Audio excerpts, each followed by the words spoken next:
twice. Yeah, and once it says, "Are you sure?" You click yes, boom, and then you're live. It's live. Am I live? Just make sure after when you want to end it, make sure you click it. I know how to end it. I practiced opening this all day yesterday, and then I get on here and I fuck it all up. No, you're not live because I would be live on me. Hold on, look, I'm gonna check it right now. See if you're live. I'm not live, and Shaman's calling me. Everybody's calling me. You're live. You're live right now. It says. I'm live. I'm seeing the same. You're live. 100%. All right, I gotta hang up. I'll call you back. Okay, later. Oh boy. I should be seeing you if you're live.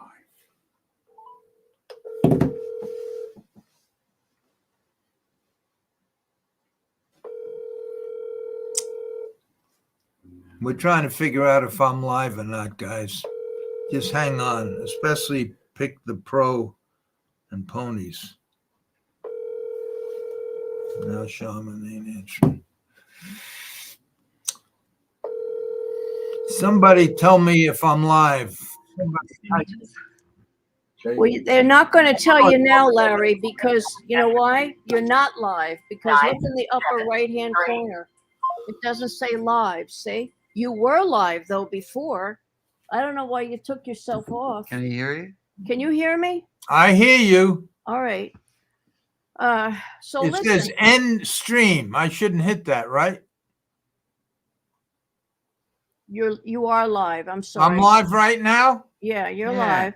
Well, the reason I clicked off because my pal here told me I wasn't live. Somebody clicked in. I wasn't live, and he can't get me live on his computer. Well, you're live. I don't know what. I'm going to get off here. Boy, now one guy is saying, "I see you on YouTube, loud and clear." Right. Okay. Right. I'm getting out of there. Okay. All right. The guy's saying the horses aren't moving. Anthony A saying, "I don't see you." Hello. Yeah. No, goodbye. Oh, boy. All right. I assume I'm live now, right? Anthony A, no. Larry Cox says he sees you. I don't see on my thing. So that means you can't see none of the questions? Nothing. Questions I could see, but I'm not seeing you like I'm seeing the thing with the horses, like the way they, like when you go on at 5 o'clock. What a disaster. Simple. Tom Cock has nothing here. People have to log off and back on. Wow, Larry Cox says people have to log off and back on. Works for me. Larry, people have to log on YouTube, I went on YouTube and you're live. So I don't know what everybody's talking about. Larry Cox, okay. All right. So I'm just going to go straight ahead and see straight ahead. Okay. Yeah, Larry, on YouTube, I went on YouTube. I got to log off. Larry Cox said to get off and get back on. All right. Larry Cox says to get off and then get back on again. So I'll wait. Unbelievable. 4 steps. I can't even get 4 steps straight. I don't think you did anything wrong. Unbelievable.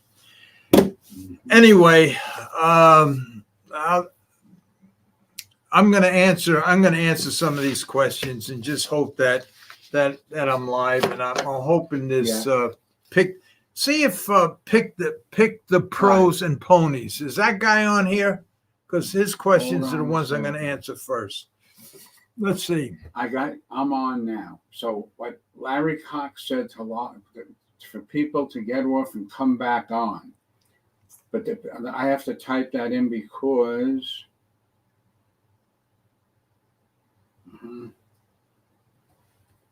Okay, I guess I'm on. All right, I'm going straight ahead. I practiced all day yesterday, 4 steps to get this thing going, and I still fucked it up. It's unbelievable. Anyway, I'm going to go straight ahead, and in one of these days I'll get it right. I'm not going to do the next one next Tuesday night at 8 o'clock, and I'll practice every day from now to then. And if I still fuck up, I ain't doing nothing no more. Anyway, okay.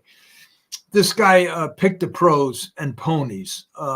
He sent me three or four questions that I'm gonna answer now. And the first one, they're not challenges. They're just he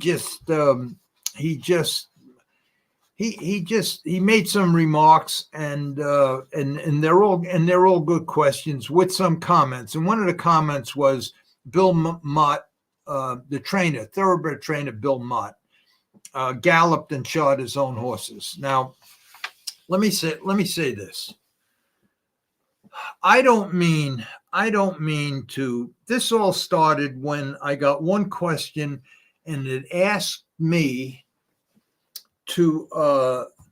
which trainers knew more, in my opinion, thoroughbred trainers or standardbred trainers. That's how this whole thing started. And I'll tell you, it's a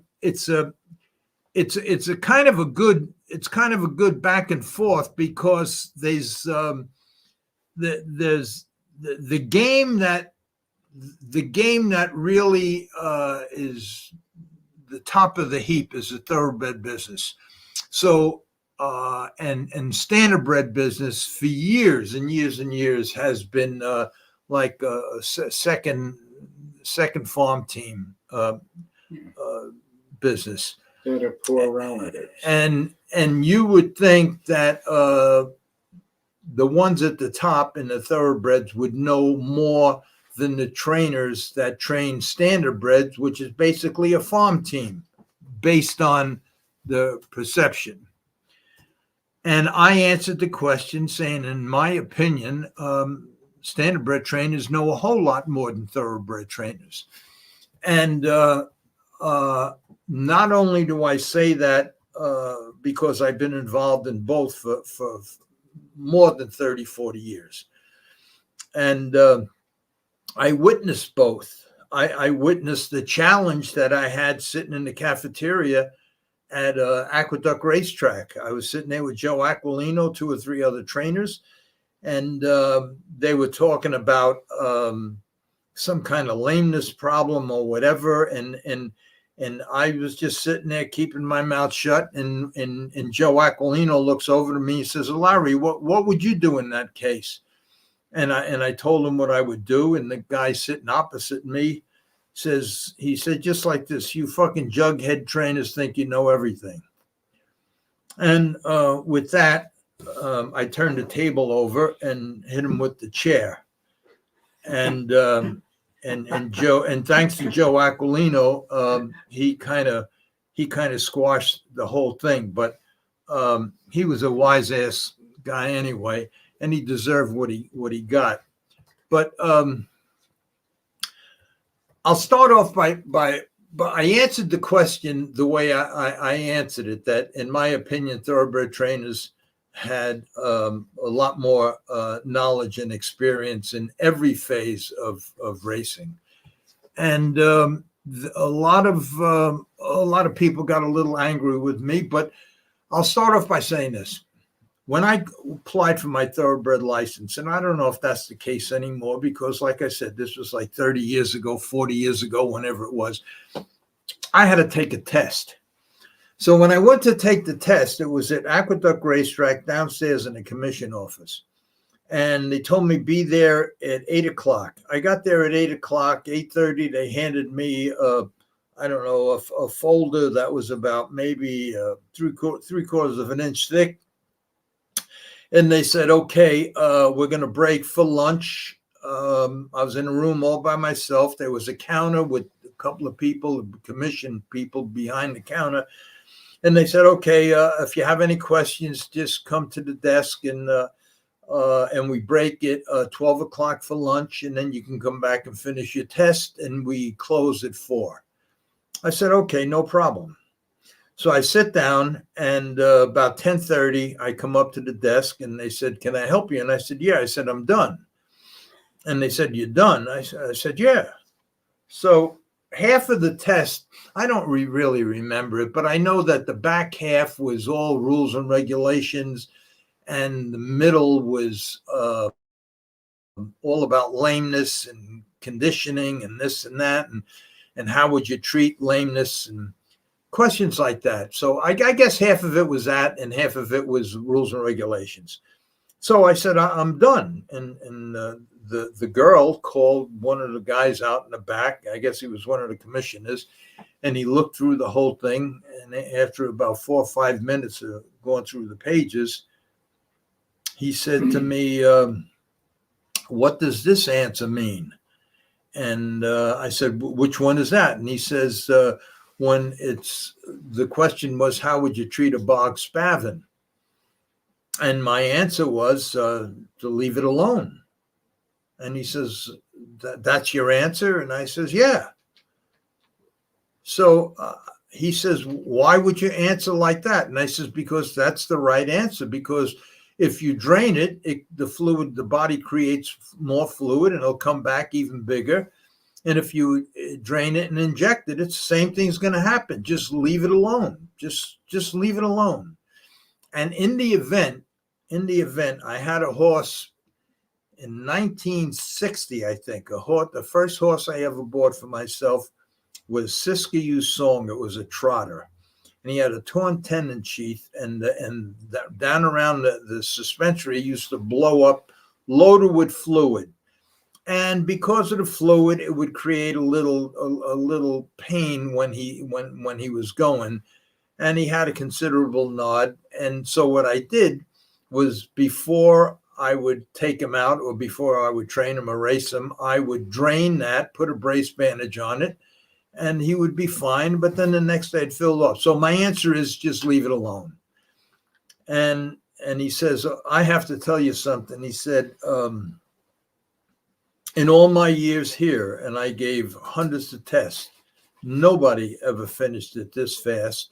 And from what I see, every question is correct. And the only one that had a problem, what was this one that you answered? So he says, we made passing grades 50%.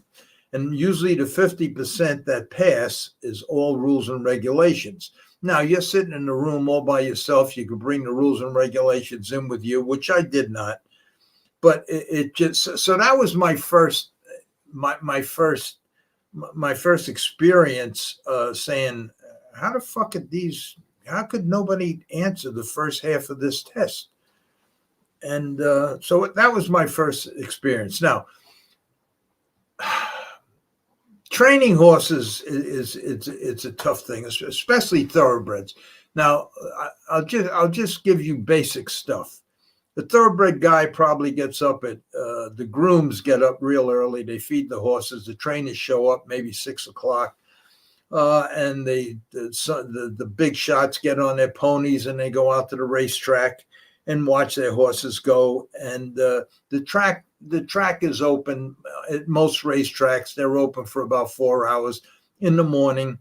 They close about 10 o'clock. They take a break, I think, sometimes between 7 and 8 for harrow and the track and everything else. So with a thoroughbred trainer, he only has probably three hours to get all his horses out and everything else.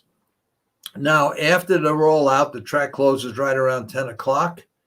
And they start putting all these horses away. And then the trainer sits in his office, talks to the exercise riders, how'd they go, whatever he does. He talks to the veterinarian, talks with the blacksmith and everything else. And within an hour, he's gone. He's gone because post time is in another hour and a half, 2 hours. So he's gone.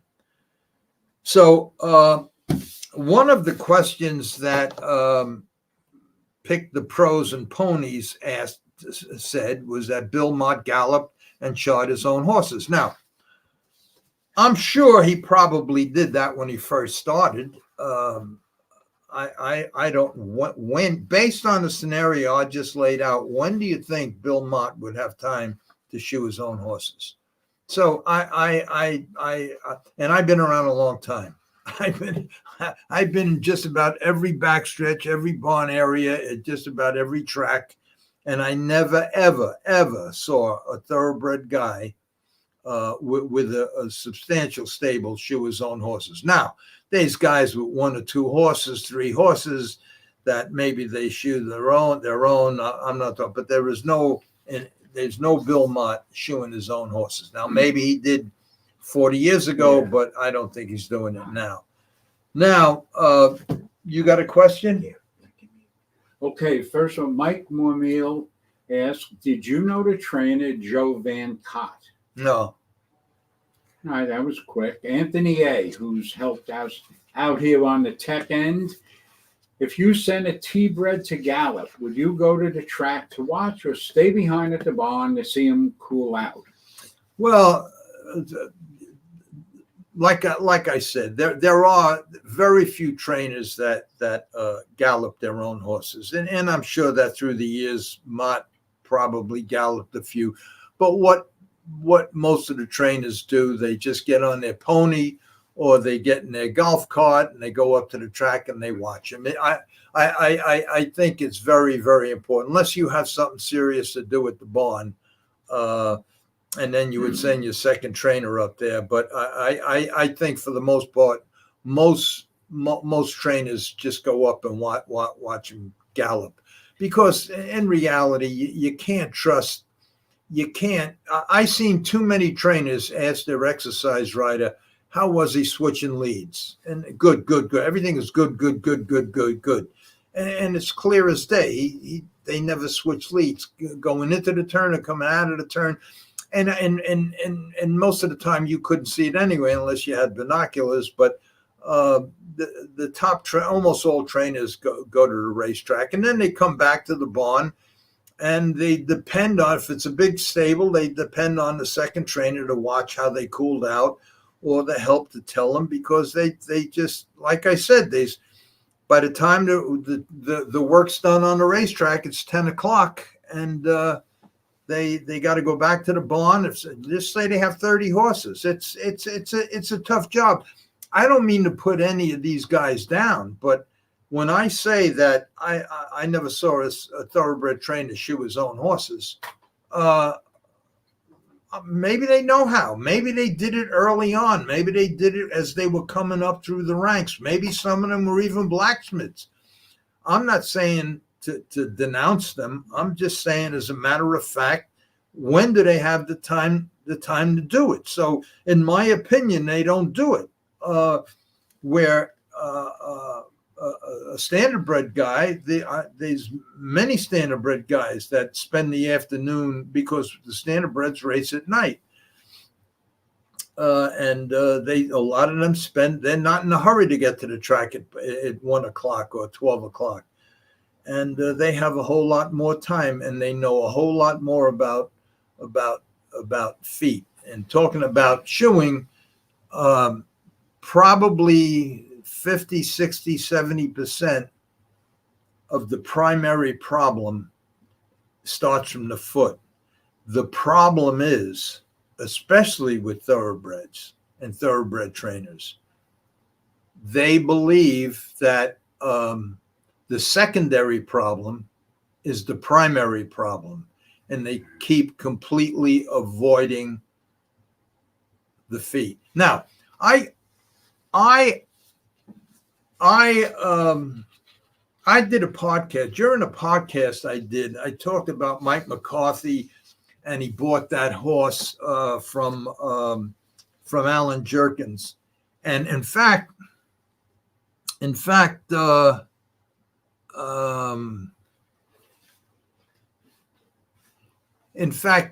somebody made a comment, I can't find it now, that Alan Jerkins was one of the best in this, and he was. He was a great guy, great Hall of Famer, great. But I told a story about Mike McCarthy and his agent bought a horse, a 4-year-old maiden, from Alan Jerkins. Now, why would you buy a horse? You just quit riding. You're going into training. You and your agent, your ex-agent, bought a horse from a Hall of Famer, which he's very, very top guy, trained a lot of champions, won a lot of races. Very, very sharp guy. Why would you buy a horse, a 4-year-old maiden, nonetheless, and a mare to boot, off of Alan Jerkins? And when I told the story, I got a lot of remarks like, "Yeah, you think you're the greatest," and all of this, all the bullshit things. Now, like I said, my whole life, I never played golf. I never went to the beach. I stayed at the barn all day long. If the racetrack I was stable at was near a university, I went to the universities. Every afternoon, if I wasn't at the universities, I was going around with the vets. From 1959, from Dr. Carter and Dr. Brennan, I stayed with the vets, or the vets all the time. When I was 2-3 years into the business, I knew the whole anatomy of a horse. I knew every treatment that was available at the time. I was around when Dr. Steele first started to inject Stanley Dance's 2-year-olds with cortisone that just came about, and Dr. Steele was the first one to do it. So I've been through it all. I seen the good, the bad, and the ugly. I seen horses arrive dead. I seen horses being drowned by guys trying to tube them in the trailer on their way to the. I've seen it all. So I'm not being a wise guy, but when I told Mike that, and he says, "Well, I'm now with Iwinski. And Iwinski at the time was the leading trainer at Delaware Park for years." So I said, "Okay, good luck." And about a month later, not even a month, maybe 2 weeks later, he called me up. He says, "Larry, you got to come down here." I come down there, and this, I told the story before. I'll tell it real quick. The mare, big gray mare. She was in the back of the stall, pinned her ears, and she wouldn't eat. She wouldn't do nothing. Nobody could catch her, and it was a horror. And they didn't know what to do, so Mike called me. Iwinski, the leading trainer, didn't know what to do. They called me. Okay. I get there.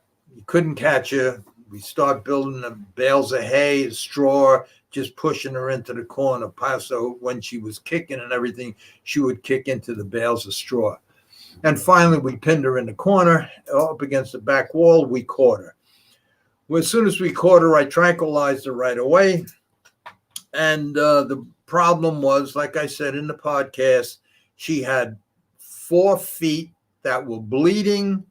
That, in fact, when she was kicking, she kicked the shoes off, and all the straw, the bales of straw, were full of blood. And we tranquilized her, and the bottom line was all 4 feet were they had nails in her heels and all over the place. It was terrible. And she became a rotten, sour witch, and you couldn't blame her. Every foot had nails in the back in the heels. The feet were completely, there was no foot, and they were putting nails into the sole. So anyway, that's the horse that I rebuilt the feet and put glue-ons on. Now, I found a picture, because a lot of this stuff I have to prove, because anyway, here's the picture. Now, if you could see it, you'll see me in the winner's circle with Iwinski. Mike McCarthy's riding the horse. And if you look at his feet, if you look at the feet, you're going to see all 4 feet that are patched and have glue-ons on. Well, you won't see the glue-ons, but all 4 feet. Okay, that's the horse. That's me on the end, right over here. That's me. Okay, so that's it. That's the horse. That was her first win. She's a 4-year-old mare.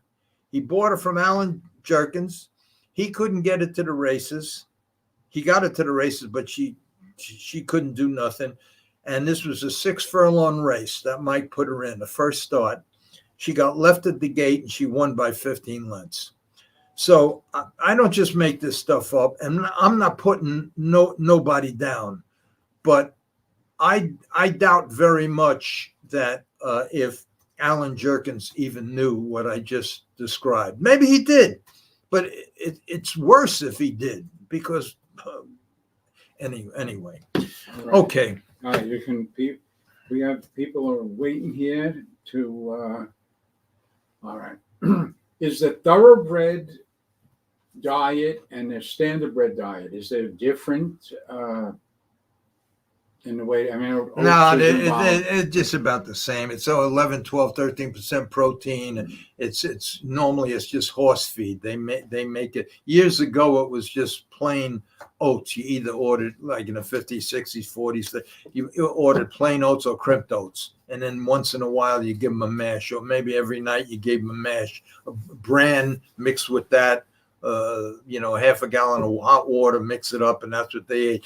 Today, it's all horse feed, all different kind of horse feed with vitamins and minerals and all the bullshit, probably 10, 12, 15, 13% protein.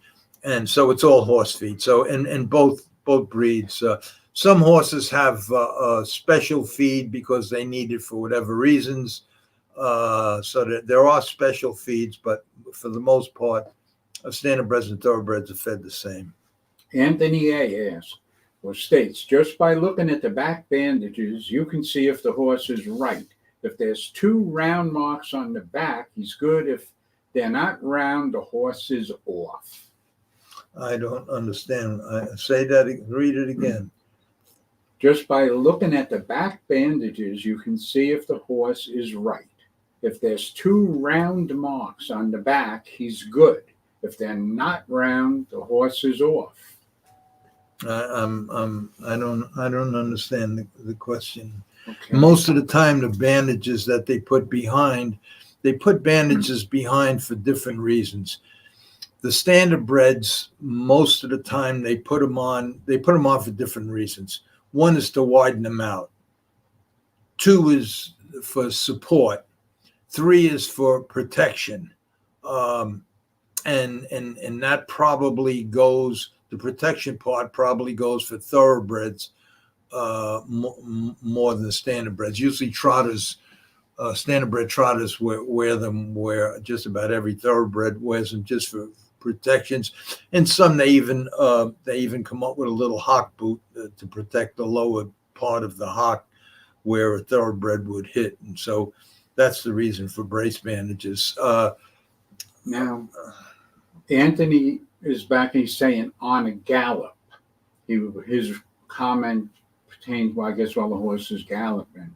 Oh, maybe he means the round spot on the back of the heel where the horse would hit, because that's the only way I would understand that. If the horse comes back and the back of each heel has a round circle, means that he's landing the same on both legs, back legs. Other than that, I just don't understand the question.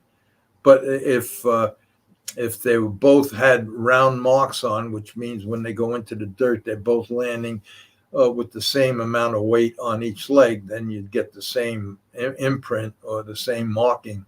Other than that, I really don't understand what he's saying. All right. And where is Greg? Yeah.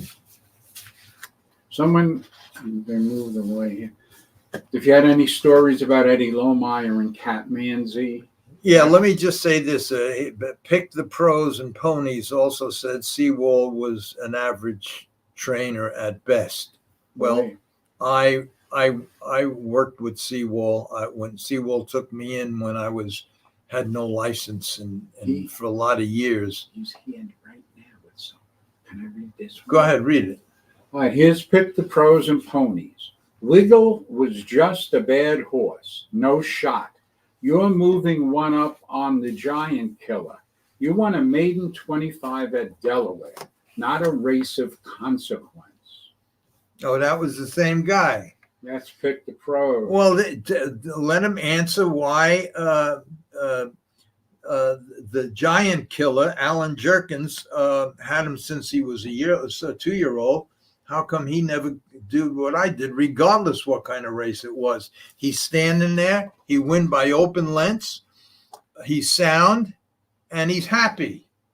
That was not the case when he sold him. Now, why if he was and I don't want to put him down because he was a very successful. successful. He was a successful guy, but Nobody's perfect. in the meantime, he had a horse that he had for 2 years, and couldn't get it to the races, and she was still a maiden, and he sold it to my friend, and my friend asked me for help, and as you could see, I patched all 4 feet, rebuilt all 4 feet, put glue-ons on all 4 feet, and she won by 15 lengths.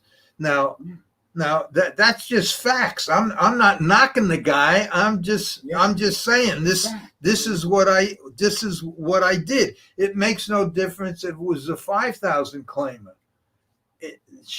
I did what nobody else could do. So Douglas A. Hart, good question. Are harness trainers still prepping horses 3 trips between races, or are they training a lot lighter as compared to 30 years ago? A lot lighter. Years ago, they used to go 2 trips, 3 trips, getting them ready for the race. Now, probably 99% of them jog 2 miles and turn it a slow trip. Some of them just jog 2 miles. The cheaper ones just jog 2 miles. And that's another thing with the thoroughbreds, that they and I was a victim. I became a victim because they automatically give you a pony with the thoroughbreds to walk your horse, and instead of just turning them loose and letting them warm up and stretch out and gallop, they don't do that. They just go out, a pony grabs them right away, and 90% of them are just walking instead of breaking free and galloping out and everything else. Maybe they do it a little bit more than what I'm saying. But anyway, what else? Freaky Frank Boot says, ignore the negativity. Here's a good one. The negativity it's good. And that's what keeps you young. Remember last week when you said there was a couple of negative questions that I didn't tell you? I want you to tell me the negative ones, especially because this Pick the Pro, he comes up with good negative ones. A lot of, Yeah, he gave me another one here. Hey, Larry, I can set you over to thoroughbred trainer. Let me know. Yes, I want him. Any thoroughbred trainer anyone that you want. If he's kind of local, I'll send an Uber for him. If not, we'll get him on the podcast. And all we're going to do is have a sensible discussion. Now, maybe I'm not always right, but somebody got to convince me that I'm wrong. I have an open mind, especially with horses. What works with one horse does not always work with another horse. You can have a horse with a problem where heat would be the right thing, where another one, especially with ocelots, some horses respond with ocelots to cold therapy, some with hot therapy. So every horse is different, and it's up to the trainer. You can't just say, well, I claim this horse and he has an ocelot, or he has a bow tendon, or he has a torn ligament, and we did this and this and this. With last time I had it, it don't always work. You have to pay attention. And especially with the thoroughbreds, the heat part, they don't want to know no part of it. If there's any piece of scurf on a horse, they're gonna scratch him. So my advice to thoroughbred trainers out there: stay away from ligament problems. You're better off with bone problems. Anthony A. has a good point, referring to the larger outfits, much like, who's the name? Alan Jerkins and the like. He said they have too many horses and some fall through the cracks, and that's true. That's 100% true. But especially that's why I don't want. I don't want to. I'm not coming down on them. I'm just saying they could be. You know what I don't understand? I don't understand why. And this happens all the time in all these major races. You get the favorite, and then all of a sudden, he's 2 days before the race, he's scratched because he had a nail in his foot or some bullshit reason why. I just don't get it, and I don't understand why a lot of these and I'm not putting none of them. I guess in a way I am putting them down, but they have such little time. Even if they get there at 5 o'clock in the morning, you have 30 horses. It's, you're leaving it up to the exercise riders. You can only see so much sitting on a pony watching a horse run around a mile track. Even with binoculars, you'll see the best shot. You'll see us from the head of the stretch coming around and watching them gallop out. Now, for the most part, that's good. That's good enough. But it's a whole different thing, because when there's a problem with a horse in the standardbreds, if a horse finishes bad, or if a driver comes back and he says, he just wasn't good today, which I heard a lot of jockeys say that to their trainers after he finishes up the track with a favorite. Well, he just wasn't good today. And then the trainer goes crazy and getting them scoped and trying to figure out what's wrong and everything else. Where a standardbred guy, he's on that horse the next morning. He's on that horse on the track, and before that day is done, he'll find out what the reason is. And that's not the case with the thoroughbreds. Okay, but the other day we were discussing, Glenn Blittner asked this question last week right at the end, and I jotted it down. And the question is, do you believe that people are betting after the race starts, aka an open window? Now, since you've been talking, LV Gary D responds, there is zero question people are both betting and canceling their tickets, period. Anytime the odds change drastically at the half, there is cheating going on. That's exactly true. I mean, you were with me the other day when a couple of brothers from Canada called me up and said that computer gambling is ruining the whole industry and stopping. These two brothers, they gamble $25-30 million a year. And since computer gambling started and all of this stuff is going on where the odds, they go from 3-1 to 6-5 after the race has started, it's hurting. I don't know enough about it to talk about it, but that's true. Now, this guy picked the pros and ponies. He said he can set me up with a thoroughbred trainer. Let him know. Yes, I am very, very interested. My phone number is 201-400-3485. 201-400-3485. And I'd be more than happy to talk with him. I will answer his questions. He can answer mine. We can talk back and forth, because, like I said, I may not always be right, but and what I speak about is what I've lived through and went through and seen. And now, so anyway, pick the pros and ponies. You got my phone number. You can text me. If you call me and I don't answer, it's only because if you're not in my phone, I get 300 phone calls a day for all nonsense and bullshit.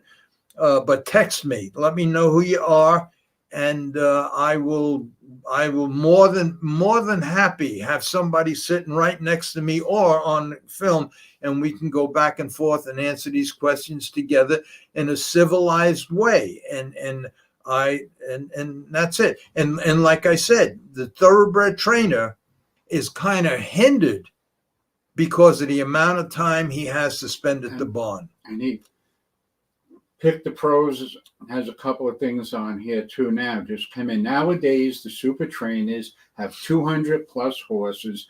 They don't even see all the horses every day. And as far as the Glenn Blittner question, no, but wait a minute. What does that mean? What does that mean? Does that give the thoroughbred trainer that has 200 or 300 horses, which are a few? What does that mean that they don't get to see him every day? Does that mean that's an excuse for them to finish up the racetrack, or is that an excuse for them to have shoes that have fallen off, or have quarter cracks, or have problems that they're not aware of because they have 300 horses? What does that mean? I don't know what that means. What it means is probably that The ones that are a little slow coming along are being left to the second and third trainer and not getting the attention. And they could also be another track. The guy could be based in New York and keep horses down at Oak Lawn. You know what I mean? With somebody else. So I bet you his owners would love to hear that statement. And he has a good comment on, and so does Anthony A, on the Glenn Blitner thing about the odds changing and all of that nonsense. But like Pick the Pros says, the CAWs, which means computer assisted wagering, have completely ruined gambling.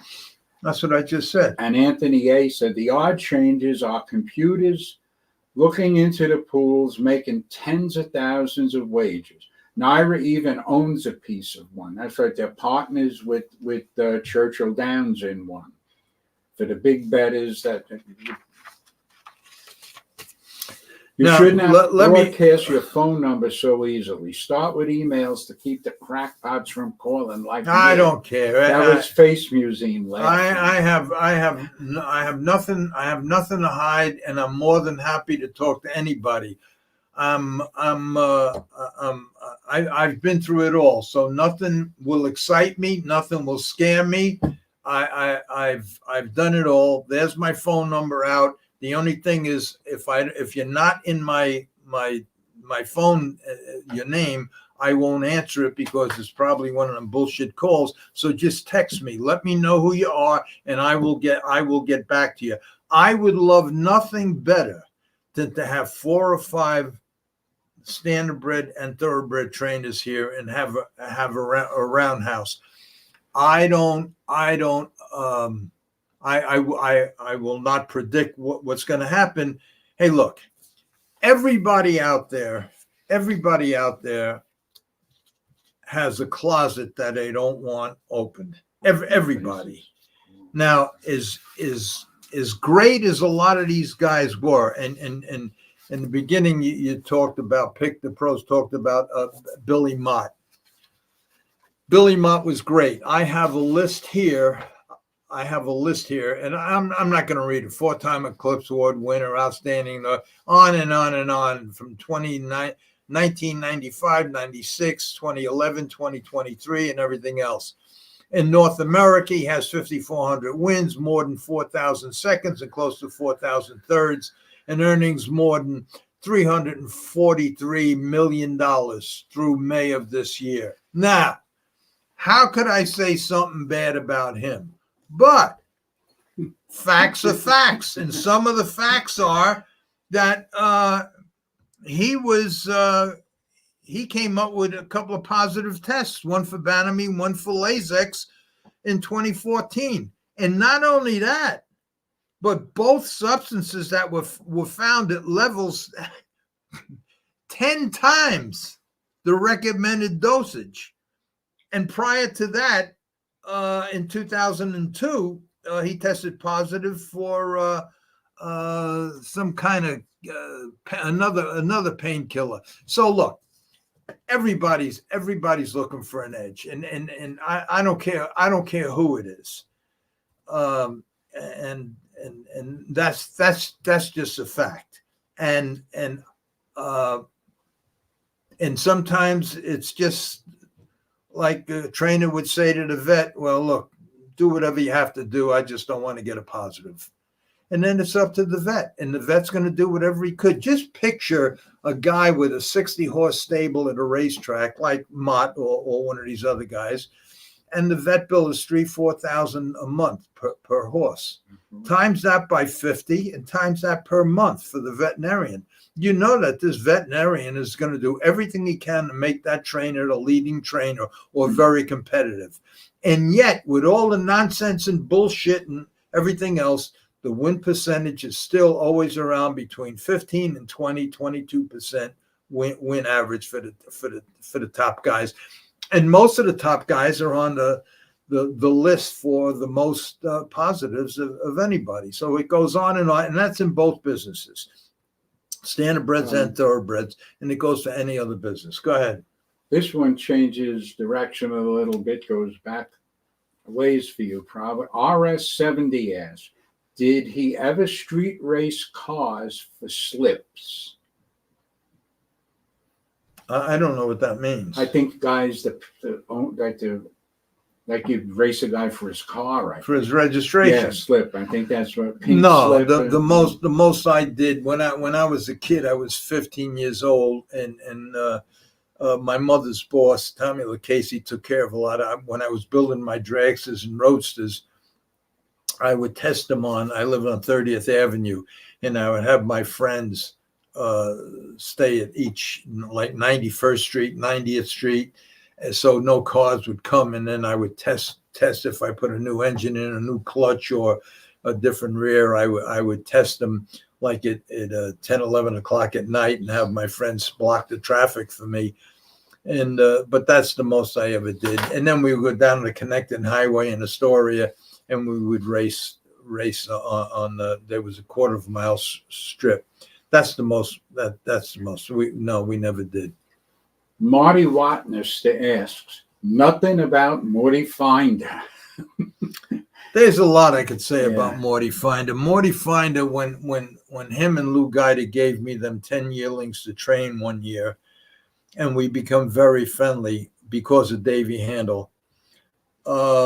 He had Bob Bonney and Marie Monahan come to each stable, and Lou Gider, he was the vice president of Merrill Lynch. He would take $1 million from 10 different groups and buy 10 yearlings for 10 different standardbred trainers. And one year he gave me 10, and he had Bob Bonney and Marie Monahan go around checking all these things. And based on what Bob Bonney told me, that I got the best marks, as the ones that were broken the best, that went the best, gated the best, were going the best. So me and Morty Finder and Lou Gider became more Morty Finder. Very, very, very close. And he was the one that told me, now this was, 20 years gone, that he was the one that was betting with Tannenbaum when that one race they bet 10,000 on me, and he was the one responsible for me getting thrown out. So he told me that when we became good friends, and I couldn't do too much because he said to me after I won the Cane Pace with Wildwood Jeb, he says, if you win the Little Brown Jug, I will give you $3 million for the horse and stand him at stud in my farm at Pine Hollow Stud Farm, which he owned. So I wasn't about to make any waves because the owner of the horse was Aaron Wagman, and after I won the Cane Pace, he gave me a third of the horse along with Davey. So I didn't want to fuck up my $1 million, so I just let it go. Anyway. When auto racing back in the 1960s, did you ever race at Connecting Highway? Yeah, Connecting Highway. In Queens? Yeah. That's what I just said. That's James Shaniger. We He used probably did too. We used to race on the Connecting Highway. It was right at the end, just before you get into Astoria. We used to start in the beginning, and at the end, it was kind of dangerous because we'd hit speeds of maybe 80, 90, 100 miles an hour. Really? And right at the end of the quarter of a mile, the quarter of a mile started at one overpass to the other overpass. He would know what I'm talking about. And at the end, you either got off onto Astoria Boulevard or onto Grand Central Parkway. And it was dangerous because you're going maybe 90 miles an hour, but we did it. We would stop all the traffic from coming, and then we would line up and we would go. Yes, that's where I raced at Connecting Highway in Queens. Maybe you raced against James Shaniger. Maybe I did. I remember there was a cop who always used to call us, used to wait upstairs for us. We called him Wild Bill. Yeah, so that's the guy that knows. I'm glad a lot of people, I'm hoping that, because I say a lot of things that people say, oh, he's full of shit. But, just like this picture, I could prove a lot of this stuff. But who took pictures years back? Chatting with Stax. He's a buddy of yours. Yeah, right? that's the guy that helped me get on here. Did you know they have a new Sopranos series coming out? You should be on it, Larry. No, they have. I think I heard a little bit. I think they have Gandolfini's kid, the new Sopranos. I think it's when he was a kid, so they got his son coming up. That's an interesting story. For those of you who don't know the story about James Gandolfini and myself, when he asked me to do him a favor, you should go back to one of my podcasts. I forget which one it was, or read the book. There's a story in there when I did him a big favor, him and his father. Yeah. And the kid at that time was, I think he's maybe 10 or 12 years old. And he was supposed to bring him back the following year to the barn. And he got married and he wound up dying. But that's an interesting story for those of you who like the Sopranos and James Gandolfini. In fact, he wanted me to be. I could have been on that show. He asked me to be on the show, and anyway, it was a good story. Now may be a good time to ask everyone if they could please hit the like button and subscribe. I was looking the other day, and because I don't even know how to look, but Sharman was showing me what to do, and I saw that I had 1,970 subscribers, or 1,997. I think I needed 3 more to make 2,000. So I don't think a lot of people know how to do it, but I know it's for free, so you could hit subscribe and like, and I think that kind of helps me. And then ring that bell. And ring the bell. Why? That way people get notified. Yeah, you ring the bell, and yeah, that's it. There seems a little confusion here because you just mentioned you didn't say a capo. You said a cop, C-O-P named Wild Bill? Yeah, cop. A cop. Yeah. Because Freaky Frank thinks you're alluding to Bill Catolo. No. So that was Wild Bill. No. That was. I just want to clear that up. No. There was a cop, a police officer that used to park his car. And he used to love to watch us race, but then he'd want to catch us and give us tickets. Well, we called him Wild Bill because he always had his gun like he was getting ready to. Yeah. Let me just answer this one question here. There's where the hell is it? Some guy said, "Did you ever think of it?" Yeah, I want. Let's see.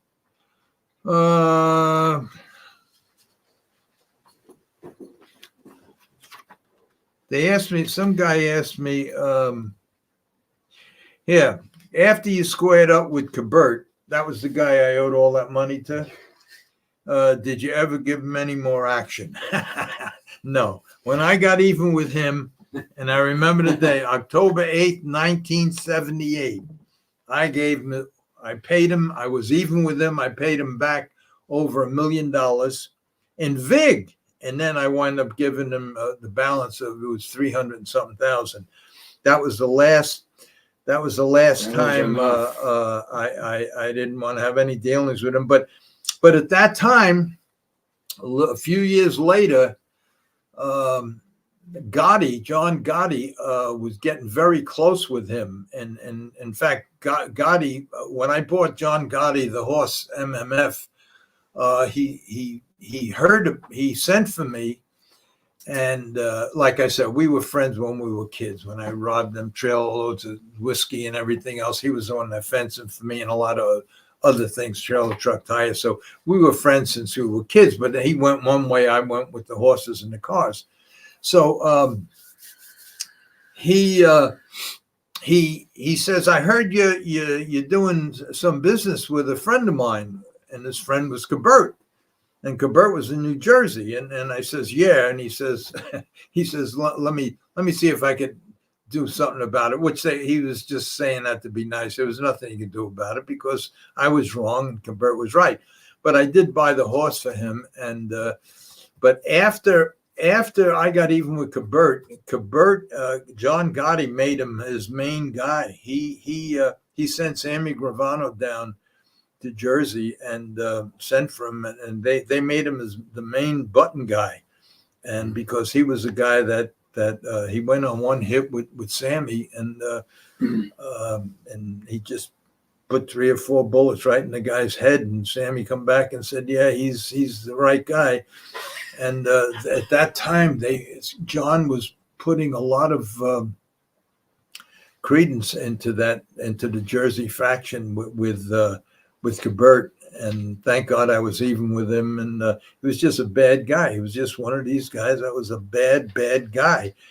And I'm lucky I got even with him, and lucky that I had the ability to pay back and also get rid of that terrible addiction I had called gambling on sports. When you knew Johnny Gotti, did you know Neil Teresiano? Anthony A. is asking. Neil Teresiano. Teresiano? No. No? No. I wasn't a gangster. I was a horse guy. I met these guys because all of these guys either owned nightclubs or was out every night. And that's where I was. When they found out that I was fixing races and had an edge, I had all to do to try to stay away from them. Yeah. When every once in a while I had to go to Aqueduct or Belmont to make a bet, it was like crazy. It was like as soon as I walk in the place, Larry's here, and they surround you. Stockman 9914. What do you think of Dwayne Lucas? He just won the Preakness at age 88. Yeah. Any stories you didn't? No, it's the same thing. You know, I mean, if you look back, like I said it 1,000 times. Everybody's looking for an edge, and he was one. And he's just a trainer that's looking for every trainer's looking for an edge.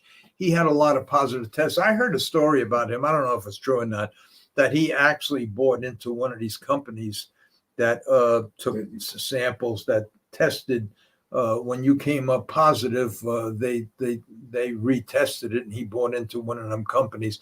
I don't know if that's true or not, but then again, it makes no difference because everybody tried to create a level playing field, and what was out there was a bunch of drug addict horses that were.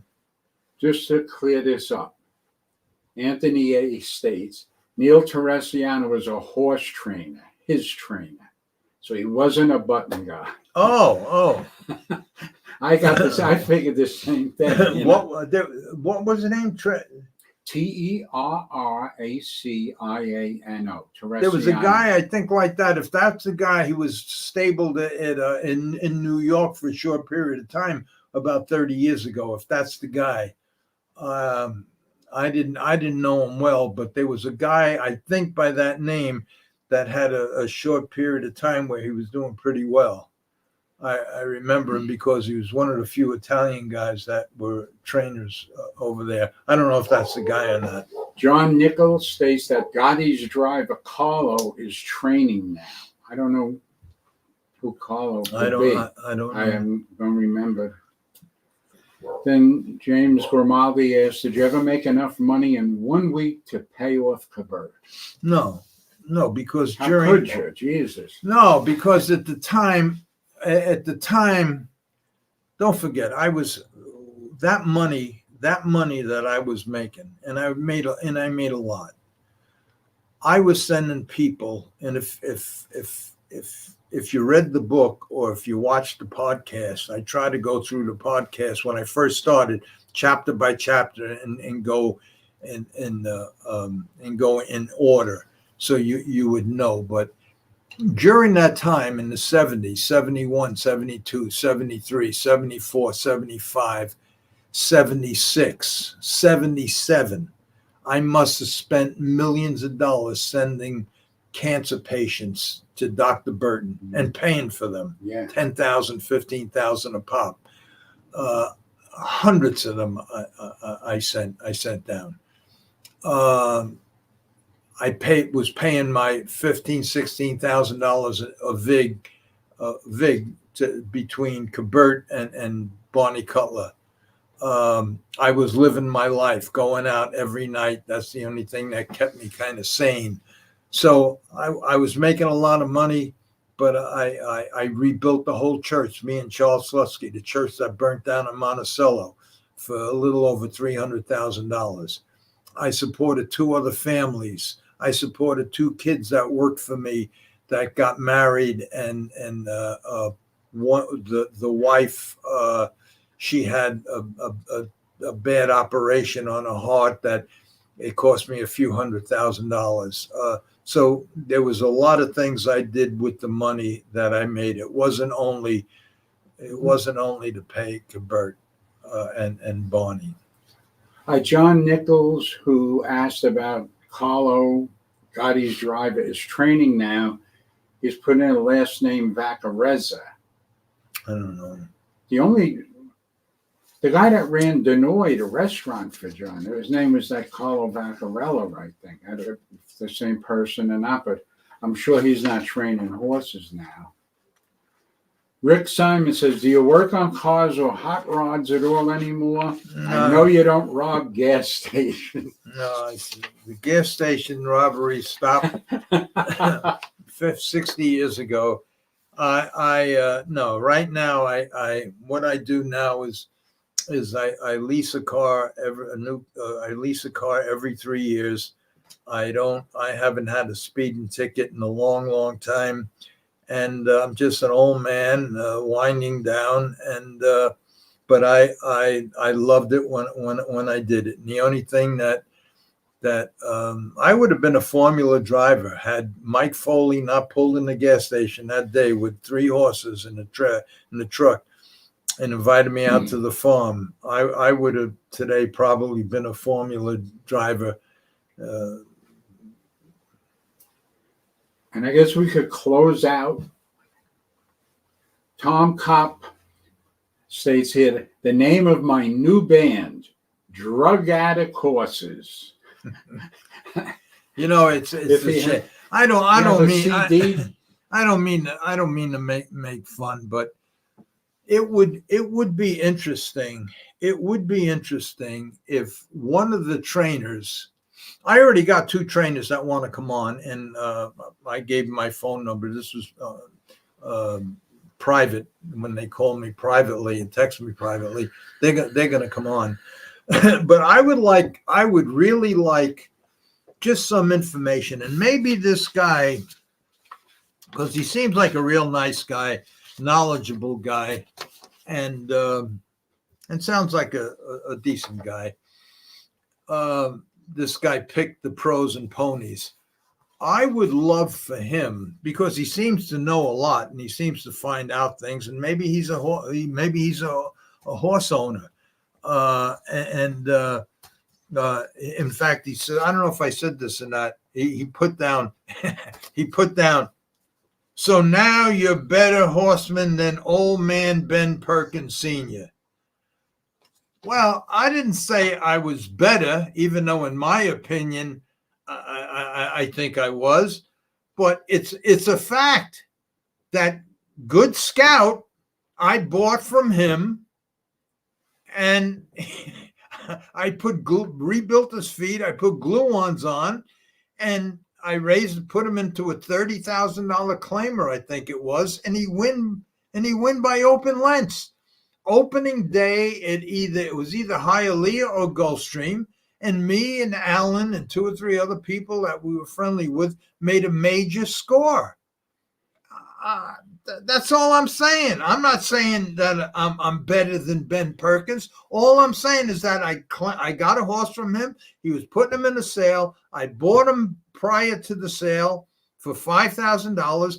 This is all in the record book someplace. You guys will find it. Just like this picture here. If I didn't have this picture and showed you his feet, who would here? It says Wiggle Maiden. See, Maiden. He's a 4-year-old mare, Maiden. Anthony A. knows a white-haired trainer that's barred from Churchill. Used W18 on his horses. I don't know what that is. Do you? No, they have W18.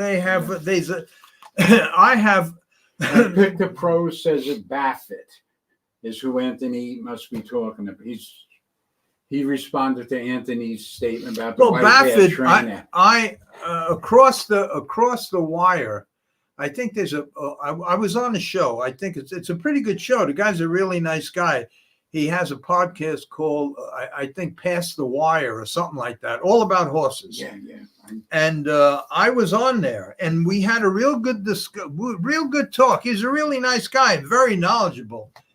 And everything went fine until I mentioned that, or maybe I asked the question, well, what do you think Baffett had 75 horses die of heart attacks? I mean, I haven't seen in standardbred racing 75 horses die of heart attacks in 60 years, nationwide, worldwide. Why? And that was the end of that. No more. I mean, and then a friend of his called me up and says he's very, very good friends with him, and that's why. But hey, look, it is what it is. John Nichols, as we close out before you say. Let me finish. Let me. I don't know if I got to. I don't know if I said this or not. I would love this guy pick the Pros and Ponies. I gave you my phone number. Call me up, and if you are in the horse business or know people that are in the horse business, find out. Let's have an intelligent conversation. Find out the average vet bill for a Bill Mott or one of the leading trainers that have a large stable. Todd Fletcher would be. Yeah, plus any one of them guys. Find out what the average vet bill is per horse. Okay, and then when we see the astronomical amount of money that the trainer has to write every month for their veterinarian, then we can kind of break it down. We can kind of back into a lot of stuff and say, why the fuck would a trainer have to pay $300,000-$400,000 a month in vet bills if he's racing on hay and oats and obeying all the rules that are out there now, where you can't use any kind of steroids, you can't use anything, and yet the vet bills never change. So, these are the questions I'd like to, instead of just me running my mouth, because there's no way to prove it. Now, if this was when I was in the business, I can tell you for sure that the top trainers, their vet bills were $2,000, $3,000, $4,000, $5,000 a month, especially the years when they were using Epigen and they were using all of these fancy drugs that came and I could have proved it then. I can't prove it now, but being that you know so much about a lot of things, I mean, for you to know that Bill Mott chews his own horses, you should be able to find out how much his average vet bill is. That W18 that Baffett used, Anthony put, I said I didn't know what it was. It's synthetic heroin. Yeah, well, they have. That's what I mean. They have. I remember. Yeah, I know. It goes by. And Grasso was selling it, and Garrod was. Everybody was selling. All the veterinarians were selling it. All synthetic stuff that don't have just enough bullshit in it, so it don't come up positive. But they eventually catch. But in the meantime, all these poor horses are dying. All these poor horses are becoming addicts. All these poor horses. Just think of the side of every drug that even we take has a side effect. Yeah. Just think of all the side effects that these poor horses have from these drugs, and then you wonder why the groom comes in. Well, he didn't eat to. He didn't finish up his breakfast. You still want to go out with him, and you hear these things. Yeah, just they can't speak, and it's just sad.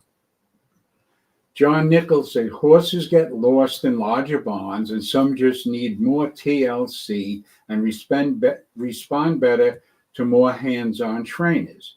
Groomers are not nearly as good as they were. I grew up on the track and still work on track. And then John states that they jack up the prices on everything to cover the stuff that they can't use.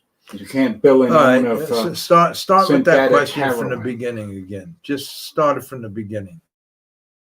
John's statement about horses get lost in larger bonds and some just need more TLC. Okay, first of all, every horse should be treated as an individual. And when you have a big stable, it's impossible.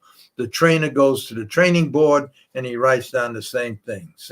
All you go to the same thing. WWWJ2 GG1. It's the same thing all the way down. Not one horse. A 1,200-pound 3-year-old stallion gets treated in the same way as a 900-pound 2-year-old filly.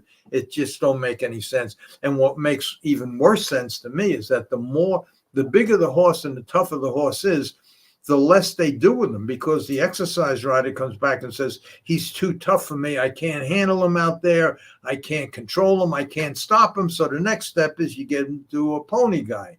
A pony guy takes him twice around, and he comes back and says, once around now, $20. That's all I'm going to do. And the next thing you know, you're shed rowing him. So the more work a horse needs with the thoroughbreds, in some cases, the less they get. And these are the things that I would like to sit and talk to, because they can't dispute that. They can't dispute a horse that's big and rank and everything else. And if I was to say, well, instead of jogging him 2 miles and ripping his guts out and coming back and say, I can't do this no more, why don't you just take him out there and maybe give him a little tranquilizer? Or even if you don't give him a tranquilizer, jog him 5, 6, 7 miles, 8 miles, 10 miles. He'll slow down. Get a little creative instead of the same bullshit. Just try different things. But you can't take 1,000-pound, 1,200-pound, 1,400-pound, or 1,200-pound horse and big and strong. You don't want to cut him. You don't want to do nothing. But what are you going to do with him? The pony guy won't take him around no more than once. You can't get an exercise rider to go more than 2 miles with him and rip his face off. And before you know it, the mouth is ripped apart. The gums are all cut from his teeth inside. You might be a little creative and try a different kind of bit or something. Jog him 7, 10 miles. Go 10 miles with him. Get him tired. Get him tired. And if it takes tranquilizing him a couple of days to get to that point, get to that point. But why would you? What else? S. Nance states that tell Larry to check his emails. I've sent him many asking for a call back. So he also, would you be Who's okay? that? S, the letter S and the name NANCE. So you could check your emails. All right. And why don't you tell everybody then about the change starting next Tuesday, the time, the days, so that. Well, first of all, I have to learn how to do this, because this was a fucking disaster today. Yeah. I was supposed to start at 7 o'clock. At 7:20, I still couldn't figure out how to do it. And I don't know what I did wrong, because I thought I'd do it. And the worst part is that one guy comes and says, no, you're not on. And another guy says, you are on. And anyway, I'm going to do another one Tuesday and then Thursday. Starting next Tuesday and Thursday, I'm going to do another one. And sooner or later, I'll get it straightened out. And I'm going to do my best to try, instead of me running my mouth all the time, I'm going to do my best to try to get other people on. Another thing I got to learn how to do, and maybe Sharman can help me, is how I could have somebody like a Zoom call come on the screen with me, and we can have a discussion where everybody could hear. That would be great if I learned how to do that. And I know you could do it. You just you have to drop the link. The person would click it, and then you will see them down Yeah, but first of all, I don't know what a link is. Second of So all, we'll if I get knew you a it, link. you got to get a link, and We'll then you get- got to show me how to do it. Yeah, okay, Because we that can- would be great. Because if I can have 2 or 3 other people on there, we can have a discussion. we could. It's doable. So just so people know, you're switching from 7 p.m. to 8 p.m. starting next Tuesday. Yeah, Tuesday nights, Thursday nights, 8 o'clock. right. Right. And we just thank them all for coming. And the guys were great. You know, another thing. They were so patient. Another Thank you. thing. Another thing. I got to say one more thing. Just wait a minute. All right. And this is why it would be great if I had thoroughbred trainers on. Now, talk about Billy Mott. All right. His claim to fame was Cigar. Well, I shouldn't say that. He had a lot of great horses. But Cigar was, Cigar Oh, he was win spectacular. almost $10 million. Okay. How many? So he was spectacular. But let me say this. And I How many races did he win in a row? Do you have that? I think 16 or It was- 17. Yeah, it was some. Yes. It was Yeah. just insane. But here's the thing. He was, first of all, Mott got him after his 2-year-old year, I Mhm. think. Then from California, he shipped up here. They gave him the Billy Mott. The guy down there, now, Cigar, if I remember correct, he was bred grass. Yes. Little grass. They- He was, because I remember they were talking about him. He had a big grass foot, okay? He had everything and even the back, the rump, you could tell grass horses from dirt horses that were bred to be grass or dirt just by their back. I can't explain it, but I could see 2 horses and I'll tell you which one just by the roundness and okay. Now, they raced them. The guy raced them in California. I hope I get this right because it was a long time ago. And he raced them maybe 2 or 3 times. And he finished second in the stake race on the grass. So he was stakes. He was. I think he finished second in the stake race on the grass. I'm almost positive. Okay, and then what's that? Okay, so then they sent him up here to Billy Mott. The owner gives him to Billy Mott. Now, Mott got a hold of him, and I think he laid him up for a while, and then he started him back on the grass. And I think he raced him 3 or 4 times on the grass and finished up the racetrack. Now, they found out, as a last resort, they found out that he had ulcers really bad. I remember that. I remember because there were, in my opinion, there were a lot of horses that had ulcer, but I don't believe GastroGuard was around then. I'm not sure, but that's another story I got to tell you about GastroGuard. But anyway, how could a trainer of like Bill Mott, how could he have a horse for almost a year, knowing his past record, knowing his breeding, knowing that he was basically born to be on the grass, all his conformation, feet, breeding, everything, and when that didn't happen, I'm not explaining this right. I'm fucking it all up. Yeah. But what I'm saying is that why not look for something else? In other words, in my opinion, a standardbred trainer wouldn't have taken 4 months to figure out what the problem was. And in my opinion, the problem was ulcers all the time, because once they figured out the ulcer problem and they figured out and they cured or ordered out. They already put him on the dirt and he start winning and winning. Now, was the winning streak because of the ulcer problem was solved, or was the winning streak because he just really liked the dirt better than the grass? Now, why? And I don't know the answer to this. After he got done on the dirt, did they ever try to put him back after curing the problem? Did they ever try putting him back on the grass? I don't know. Because maybe he would have been a super horse on the grass and continued. I don't know.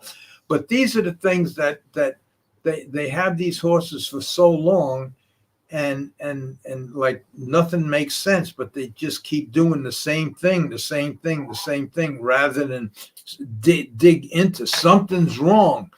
And if the horse could talk, in my opinion, from the little bit that I heard, and maybe I'm wrong because it was all hearsay stuff, if Cigar would talk, he would say, "Hey, Billy, my fucking stomach is killing me. My ulcers are killing me. Every time I can't run, I stretch out. I can't. It's hard." I don't know. All right. I'm probably all wrong. Go ahead. Say goodnight. Say goodnight. Thank you. Okay. We're wrapping it up. It's People on. were very patient, waiting for us to get it straight now. Yeah. Guys, thank you. That was. Yeah, thank you all for I screwed everything up today. Hopefully I'll get it better next time. And my man here will take down more of your questions. I know I go into these answers too long, but I'm gonna try to get better. But thank you all for watching, and anybody that wants to come on and just let me know. Thank you all for watching. Sorry for the fuck up, and I'll see you next Tuesday at 8 o'clock, and that's it. See ya.